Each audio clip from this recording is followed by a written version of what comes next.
Depuis l'annonce de la mort de Bob Lee, blogueur controversé, les réseaux sociaux sont en ébullition. Cette nouvelle tragique continue de susciter de vives réactions et soulève de nombreuses interrogations quant aux circonstances entourant son décès. Bonjour, bonsoir à toutes et à tous. J'espère que vous allez bien. Ça dépend de l'heure à laquelle vous nous suivez. Pour ceux qui ne me connaissent pas, je suis Dani. Si vous venez d'arriver sur ma chaîne YouTube, je vous invite à vous abonner et activer la cloche de notification pour ne pas rater la prochaine vidéo. Dans ce contexte où certains se réjouissent de la disparition du blogueur ivoirien, une personnalité émergente fait preuve d'un tout autre état d'esprit.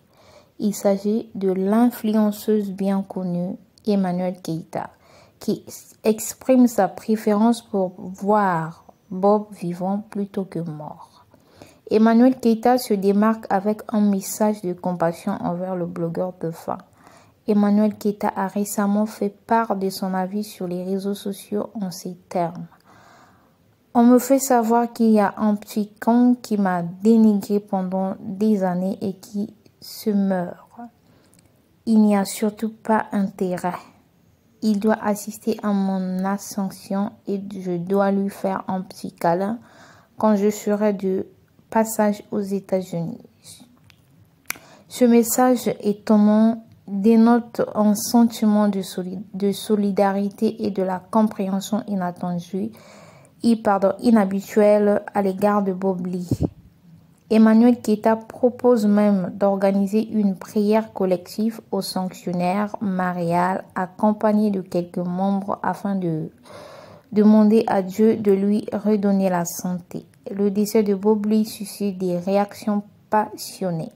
Au-delà des divergences qui ont pu exister entre eux, Emmanuelle Keita se positionne en faveur d'une réconciliation, prouvant ainsi que la compassion peut prévaloir même dans les situations tendues.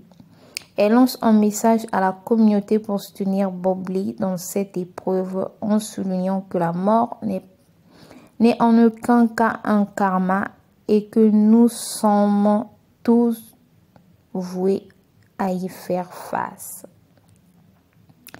Le message de l'influenceuse a suscité une réaction mitigée au sein de la communauté en ligne.